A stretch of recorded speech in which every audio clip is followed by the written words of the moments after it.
Okay, everybody. So, the number one thing that I was asked to do on YouTube was go through Sword Coast Legends and split up all the different classes and things like that into separate videos. So this is what I'm going to do. I'm going to go ahead and start off with the races and the backgrounds all in one video, and then from here I'll go into separate videos for each class so you can see all the trees, all the options, things like that, because I know people want to know as much as they can about Sword Coast Legends. I know I did, and while I have the opportunity, I'm going to go ahead and go through what I can, okay? So, races are fairly simple. We have the human, generic, then we have sub-races. Each race has a sub-race, one or two. Half-elves don't have any. So, humans have the standard human plus one all ability scores. Then there's an alternate human variant. Gives you 3 points to apply, maximum of 2 in a score, and then plus 2 skill points, which can be used to buy your abilities later. Then we have the elf. We have the moon elf, who, as you can see by the abilities, plus 2 dex, plus 1 intelligence. Immune to sleep. They get search as a special ability. They automatically get the first rank in search on their abilities. Then they automatically get long sword, short bow, and long bow as abilities automatically without having to spend points in them. We didn't have the sun elf, who, as you can see, is plus 2 dex, plus 1 intelligence. Also immune to sleep. They get that search and all the other proficiencies that the moon elf received. Just the difference is the plus 1 in intelligence. And then we have the wood elf. They get plus 2 dexterity, plus 1 wisdom. They also get search, mask of the wild, and fleet of foot. Now, I haven't 100% figured out exactly what mask of the wild and fleet of foot are just yet. I believe fleet of foot is an automatic 10% speed, and Mask of the Wild, I'm not 100% sure what it is. I'll go ahead and make a video later on, because I know that gnomes have a couple abilities that aren't listed in any ability trees, that you just don't understand what they do. I don't want to see if I can hunt those down, and I'll make a video about that later. Okay, so we have the dwarves. We have the gold dwarf, plus 2 con, plus 1 wisdom, damage resistance, poison, racial bonus, dwarven toughness, and proficiency, battle axe, and hand axe. And that's another racial bonus I'll have to make a video on and add it to the video of special racial bonuses that we don't know what they do. Then we have the shield dwarf, plus 2 con, plus 2 strength. One of the best fighter builds and paladin builds in the game, I believe. The plus 4 stats is extremely good. They have a damage resistance to poison, and then they get the special proficiencies as seen right here. Then we have the halfling. We have the lightfoot halfling, plus 2 dex, plus 1 charisma. They are naturally stealthy. Unfortunately, it's another racial bonus that I don't quite know of yet. I want to make a racial bonuses video, I promise. Then we have the strong heart halfling, plus 2 dex, plus 1 con. Damage resistance, poison. They're kind of, kind of a dwarven blood, as it says right there.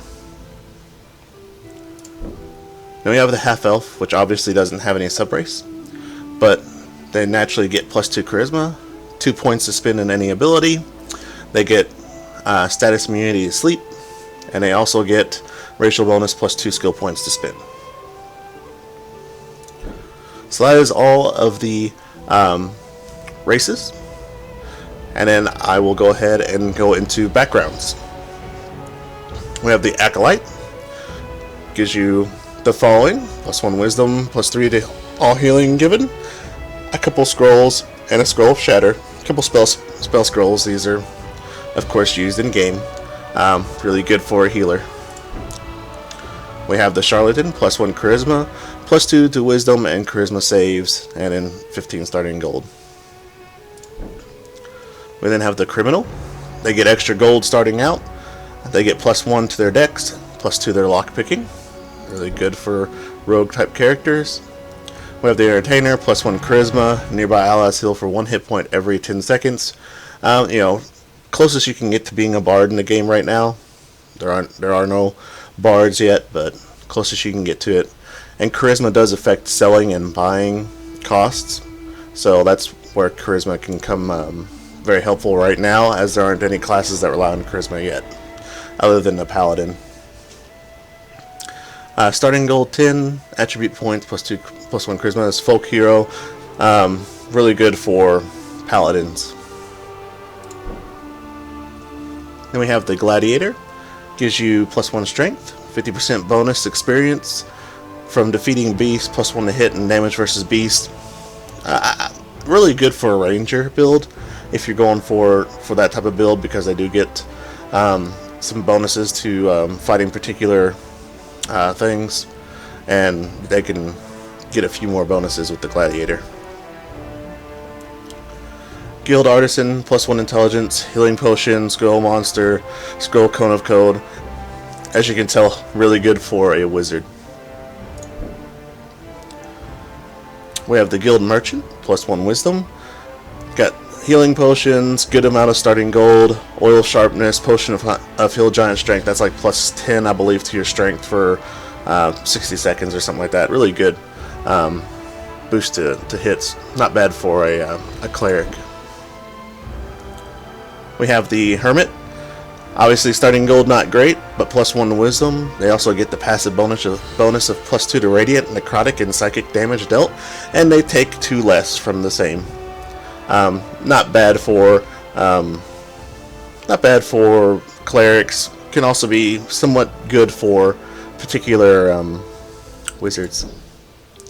The Knight, this one's pretty obvious what it's good for. 25 gold, +1 strength, +1 physical damage dealt. Great for warriors or fighters and paladins.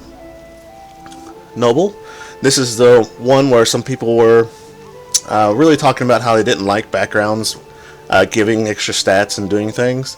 So this was kind of for you guys. You get some extra gold, you get a couple little items for here or there, no bonus to stats, basic stuff. Good amount of starting gold for beginning of game. You'll probably get a decent item fairly early game with that.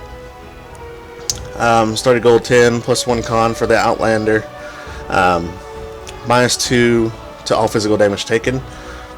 Pretty good. Give you kind of that barbarian feel if you want to take a fighter and make them feel barbarianish. Pirate, everyone wants to be a pirate, so +1 dexterity, -1 to thunder, lightning, and cold damage, I guess from being on a boat. Sage, +1 intelligence, +1 to fire, cold, lightning, force, psychic, and thunder damage. Great one for wizards. Sailor, fairly similar to the pirate, just extra con compared to dex. Soldier, another decent one for fighters and for fighting types. +1 strength, +1 physical damage dealt, and you get a couple healing potions. Next we have the Spa. Really nice one for rogues, especially for the ones wanting to hunt down as much gold as possible. +1 dexterity, 10% gold found. You also get 50 starting gold, which is pretty good. Enough to buy another healing potion. We have the Urchin. Don't start with a whole lot of gold. You get your +1 dexterity, but you also get to move around pretty fast. If you want to run around and get some really nice stuff, as you know, if you're one of those people who wants to fight against the party playing an evil character, this is a pretty good one for you, because you can take a ranger or take a rogue, get that extra movement speed, run around, disable traps, get in and out of combat, steal all the gold, and get out being your evilness. And that's it. That's all the backgrounds, and that'll be it for this video. I'll continue on next video with some classes.